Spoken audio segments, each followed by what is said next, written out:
Hello everyone. कैसे हैं आप सब? तो एग्ज़ाम में तो अब बहुत ही कम दिन बचा है और ऐसा लग रहा है अभी कि बस जितनी जल्दी हो सके सब कुछ कंप्लीट कर लें। तो ऐसे मौके पे हम शॉर्ट रिवीजन करना चाहते हैं कि क्विक रिवीजन अगर कुछ हो सके। तो एक बहुत इम्पोर्टेंट टॉपिक होता है हमारा, जो कि है बजट, यूनियन बजट भी और बिहार बजट भी। और बीपीएससी के लिए तो बिहार बजट इज़ लाइक रामबाण, कि इसके बिना तो आप जा ही नहीं सकते हैं एग्ज़ाम में। तो जो 2025-26 का बजट आया था अभी रिसेंटली, उसको हम फटाफट से 10 से 15 मिनट में डिस्कस करेंगे। एंड इससे बाहर जो आपके सवाल आने के चांसेस हैं वो बिल्कुल ना के बराबर होंगे। तो चलिए फटाफट शुरू करते हैं। तो सबसे पहले देखते हैं बिहार बजट को कब प्रेजेंट किया गया। तो 3 मार्च को इसको प्रेजेंट किया गया। और किसने प्रेजेंट किया? तो हमारे डेप्यूटी सीएम और फाइनेंस मिनिस्टर सम्राट चौधरी ने इसको प्रेजेंट किया। साइज कितना है ये आप बिल्कुल नहीं भूल सकते हैं, 3,16,895 करोड़, 3,16,895 करोड़। अगर आप चाहें तो 3.17 लाख करोड़ याद कर सकते हैं, लेकिन मेरा सजेशन ये होगा कि ये नंबर आपको याद करना ज़्यादा बेहतर होगा। 3,16,895, 3,16,895।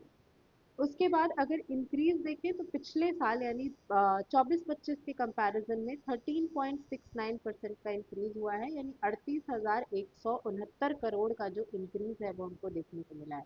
तो अब यहाँ पर क्योंकि अभी रिसेंटली जो पेपर्स हुए हैं वो यूपीएससी से इंस्पायर्ड रहे हैं, तो एक चीज़ हमको नोटिस करनी है कि लास्ट 5 ईयर्स में, पिछले 5 साल में बिहार बजट का जो साइज है, बिहार बजट साइज इंक्रीज हुआ है। ये एक ट्रेंड हमको देखने को मिला है। तो इन केस अगर वो बोल दे कि पिछले 5 साल में किसी साल में घट गया है, तो ऐसे स्टेटमेंट्स को जनरली हम क्या करते हैं कि नहीं नहीं, ये स्टेटमेंट जो है वो ट्रेंड दे रहा है, ऐसा ऐसा कैसे हो सकता है, वो एलिमिनेशन वाला जो टेक्निक्स हम यूज करते हैं।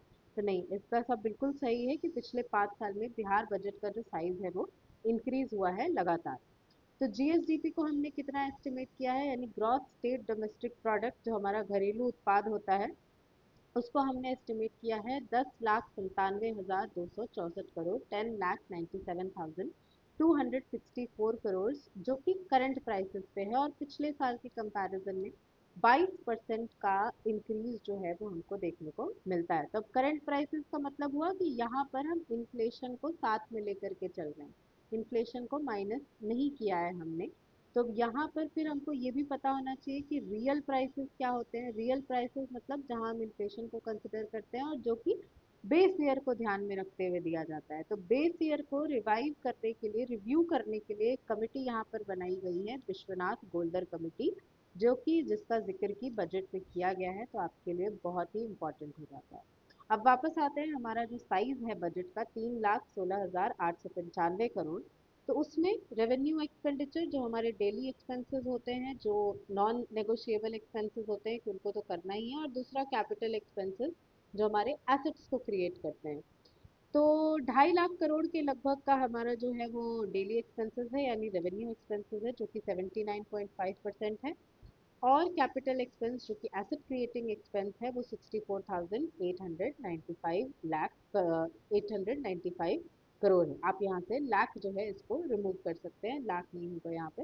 64,895 करोड़ जो है हमारा कैपिटल एक्सपेंडिचर है, जो कि हमको 20.5% के रूप में देखने को मिलता है। तो ये नंबर तो आई एम श्योर कि नहीं पूछेगा, लेकिन हाँ, परसेंटेज आपको याद रखना है, 79.5% और 20.5%। अब यहाँ पे भी ट्रेंड देख लेते हैं।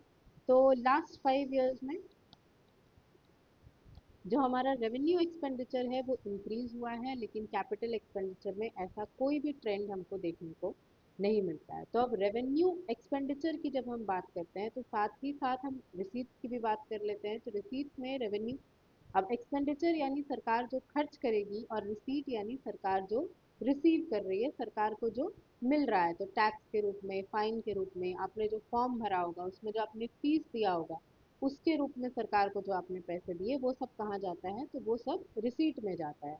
इसको भी दो पार्ट्स में हम डिवाइड करते हैं, रेवेन्यू रिसीट और कैपिटल रिसीट। रेवेन्यू रिसीट ज़्यादा होगा, जाहिर सी बात है, तो 2,16,831.44 करोड़, और कैपिटल रिसीट जो है वो 52,263.19 करोड़। इतना आपको याद करने की जरूरत नहीं है। हाँ, टोटल रिसीट्स कितने हैं? तो 3,17,094 8.63 करोड़। तो जो लोग अब यहाँ पे टोटल नंबर नहीं याद करेंगे उनको फिर दिक्कत आएगी, क्योंकि यहाँ हमको रेवेन्यू सरप्लस याद करना होगा जो कि है 0.8% ऑफ जीडीपी। तो रेवेन्यू सरप्लस कितना हो जाएगा, तो रिसीट माइनस जो हमारा एक्सपेंडिचर है, और ये किसका, तो रेवेन्यू का, तो ये है 8,831 करोड़। और काफ़ी टाइम से हमको जो है रेवेन्यू सरप्लस जो है वो हमको देखने को मिल रहा है। काफ़ी टाइम मतलब पिछले 2-3 साल से, इसके पहले हम डेफिसिट में ही रहे हुए थे। अब जो सबसे इम्पॉर्टेंट डेटा है इस पूरे बजट का वो है हमारा फिस्कल डेफिसिट। लगभग लगभग एवरी ऑल्टरनेट ईयर आपको फिस्कल डेफिसिट पे सवाल पूछा जाता है। तो हम एस्टिमेट कर रहे हैं कि आने वाले साल में जो हमारा फिस्कल डेफिसिट होगा वो 2.98% ऑफ जीएसडीपी होगा। यानी कि ये जो फिगर है 10,97,264 करोड़, इसका 2.98% यानी कि 32,718.31 करोड़, जो कि जो हमारा एफआरबीएम एक्ट है उसके तहत जो लिमिट रखी गई है 3% की, उससे कम है। साथ ही साथ सात निश्चय योजना जो कि स्टेट का सबसे इम्पोर्टेंट योजना है, उसको कितना अलॉट किया गया, तो 5,972 करोड़ यहाँ पे अलॉट किया गया। तो अब जब रेवेन्यू की हम बात करते हैं, रेवेन्यू रिसीट और कैपिटल रिसीट की, तो रेवेन्यू रिसीट में जो सबसे ज़्यादा हमको कहाँ से मिलता है, सबसे ज़्यादा हमको मिलता है सेंट्रल गवर्नमेंट से जो कि है 53.1%, और सेकेंड नंबर पे हमको मिलता है स्टेट के टैक्स कलेक्शन से। फर्स्ट और सेकंड याद रखिए, अगर वो ऑर्डर पूछेगा तो इतने में आपका जो क्वेश्चन है वो सॉल्व हो जाएगा। स्टेट टैक्स में सबसे ज़्यादा क्या है, स्टेट जीएसटी सबसे ज़्यादा है, फिर वैट या सेल्स टैक्स है, फिर स्टैम्प्स और रजिस्ट्रेशन ड्यूटी जो है वो हमको देखने को मिलता है। और एक्सपेंडिचर हम कहाँ कहाँ सबसे ज़्यादा कर रहे हैं, तो सोशल सर्विसेज पे सबसे ज़्यादा, एजुकेशन हेल्थ वगैरह पे, फिर जनरल सर्विसेज, और फिर इकोनॉमिक सर्विसेज, यानी इकोनॉमी को बढ़ावा देने के लिए हम जो काम कर रहे हैं, इंडस्ट्री बना रहे हैं, लोगों को जॉब्स दे रहे हैं, कितनी सारी बहालियां हो रही हैं अभी, कितने सारे पोस्ट निकल रहे हैं। तो सरकार इन सब में जो एक्सपेंडिचर लगता है उन सबको इकोनॉमिक एक्सपेंडिचर में जोड़ती है। और जनरल एक्सपेंडिचर यानी कि सरकार का जो day to day management administration का जो खर्चा है उसको हम कहते हैं जनरल एक्सपेंडिचर। तो ये भी आपके लिए बहुत इंपॉर्टेंट है, इसको आप भूल नहीं सकते। नेक्स्ट, अगर डिपार्टमेंटल एलोकेशंस की बात करें तो ऑब्वियसली सोशल सर्विसेज सबसे ज़्यादा है, तो एजुकेशन या हेल्थ में ही सबसे ज़्यादा होगा। तो एजुकेशन को सबसे ज़्यादा मिला है 60,964 करोड़। फिर सेकंड नंबर पे स्वास्थ्य है 20,335 करोड़। उसके बाद ग्रामीण कार्य या और पथ निर्माण यानी रूरल डेवलपमेंट और रोड डेवलपमेंट, तो इसमें 17,908 करोड़। फिर होम मिनिस्ट्री को या होम डिपार्टमेंट को मिला है 17,831 करोड़। तो इतना याद नहीं करना है, मैक्सिमम याद करना है। तो सबसे ज़्यादा एजुकेशन, फिर हेल्थ, उसके बाद rural works and road construction, फिर होम, फिर रूरल डेवलपमेंट, और फिर एनर्जी।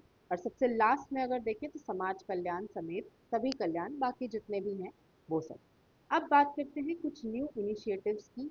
एक एक इनिशिएटिव जो है बहुत इंपॉर्टेंट है, इसको आपको याद रखना ही होगा।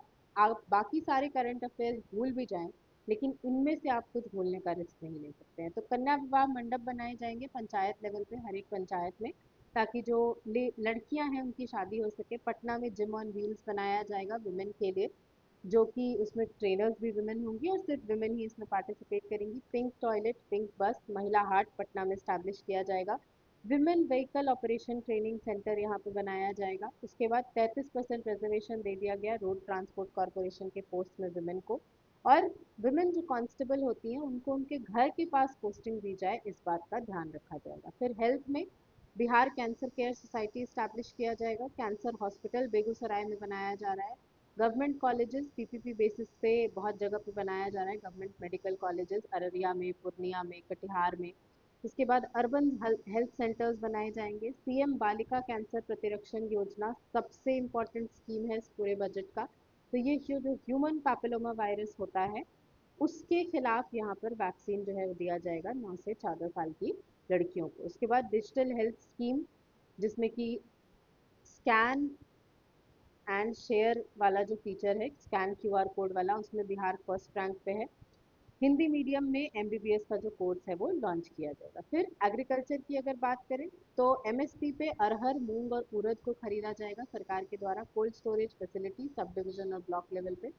सुधा के जैसा, जैसे मिल्क के लिए सुधा होता है, मिल्क और डेयरी प्रोडक्ट्स के लिए, तो वेजिटेबल्स के लिए तरकारी सुधा बनाया जाएगा। Primary vegetable producers cooperative societies बनाई जाएंगी। बिहार मिलेट मिशन लॉन्च किया जाएगा। और मिलेट से यहाँ पर हमको ध्यान रखना है कि कोर्स ग्रेन्स या मिलेट्स पे जो सेंटर ऑफ एक्सीलेंस बन रहा है वो कहाँ बन रहा है, तो ये गया में बन रहा है। उसके अलावा centre of excellence mango, mushroom और टॉप यानी टमाटो, अनियन, पटेटो, टमाटर, प्याज और आलू पे भी जो सेंटर ऑफ एक्सीलेंस है वो बनाया जाएगा। गुड़ का सेंटर ऑफ एक्सीलेंस कहाँ बनेगा, तो ये पूसा समस्तीपुर में बनेगा। बहुत बहुत इम्पोर्टेंट, ये पूरे अगर इंटरनेशनल लेवल पे देखें तो फिफ्थ सच इंस्टीट्यूट होगा इंडिया में, और इंडिया का पहला होगा जो पूसा समस्तीपुर में बनाया जाएगा। उसके बाद अगर इंडस्ट्री की बात करें तो Bihar industrial investment promotion policy, इसको हमने ऑलरेडी पॉलिसीज वाले वीडियो में देख लिया है। Bihar biofuels production promotion amendment policy, food processing policy, pharmaceutical promotion policy, plastic manufacturing promotion policy, khadi mall बनाया जाएगा। तो अभी हमारे पास 3 खादी मॉल है, पटना में, पूर्णिया में और कहाँ है तो मुजफ्फरपुर में अभी लेटेस्ट वाला जो बन रहा है। तो उसी के तर्ज पर बाकी सारे डिविजन्स में भी जो है खादी मॉल बनाया जाएगा। गया में डोभी में इंडस्ट्रियल पार्क बनाया जाएगा जो अमृतसर कोलकाता इंडस्ट्रियल कॉरिडोर का पार्ट है, और ये पिछले साल के जो 2024-25 का यूनियन बजट था उसी में अनाउंस किया गया था। मल्टी मॉडल लॉजिस्टिक पार्क बनाया जाएगा, कहाँ तो जैतिया फतुहा में। ग्रीन फील्ड एयरपोर्ट बनेंगे सुल्तानगंज जो कि भागलपुर में है, रक्सौल जो कि वेस्ट चंपारण में है, और उसके बाद राजगीर जो कि नालंदा डिस्ट्रिक्ट में है। फिर बात करते हैं एनवायरनमेंट की। तो पिछले साल ही पूछा था ग्रीन बजट बिहार ने कब इंट्रोड्यूस किया था, तो 2020-21 में इंट्रोड्यूस किया था। तो बिहार ग्रीन डेवलपमेंट फंड जो है वो स्टैब्लिश किया जाएगा, जिसमें शुरुआती तौर पर 25 करोड़ रुपए दिए जाएंगे। Bihar clean air transformation project 100 crore रुपए दिए गए।